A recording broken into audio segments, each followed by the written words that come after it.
উফ, বাড়তে বাড়তেই আমার ক্ষুধা লেগে গেছে। এমনই হয় জানেন তো, যেদিন তেল ঝালের এই চচ্চড়িটা করি সেদিন সবার আগে আমার ক্ষুধা লেগে যায়। আর এই রেসিপির মূল উপকরণটা হলো মাছের তেল। যে কোনো মাছের তেল দিয়েই এই রেসিপিটা করা যায়। এখানে আমি কার্প মাছের তেল নিয়েছি। এখন তেলগুলোকে আমি ছোট ছোট টুকরো করে কেটে নিচ্ছি।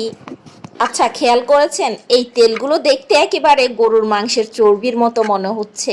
কি ঠাসা তেল তেল, আর এই ঠাসা তেলের চর্বিগুলো দিয়ে তেল ঝালটা করলে একটু বেশি মজাদার হয়। এগুলোকে আমি ছোট ছোট টুকরো করে কেটে নিয়েছি। এখন চলে যাচ্ছি রন্ধন প্রণালীতে।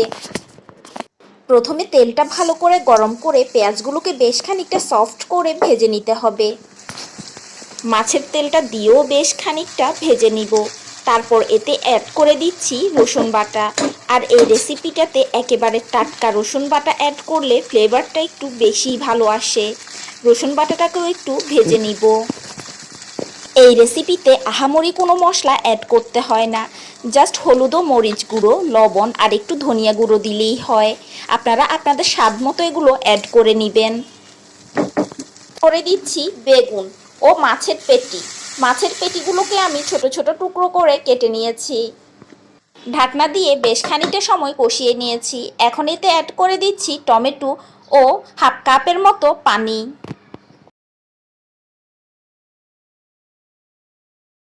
এখন ঢাকনা দিয়ে রান্না করব ঝোলগুলো একেবারে মাখো মাখো হয়ে আসা পর্যন্ত। দিয়ে দিচ্ছি কিছু ধনিয়া পাতা কুচি। এই পর্যায়ে মাছের তেল ঝাল চচ্চড়িটা কিন্তু খুবই লোভনীয় লাগছে। উফ, বাড়তে বাড়তে আমার না ক্ষুধা লেগে গেছে। আমি আর ওয়েট করতে পারছি না। এখন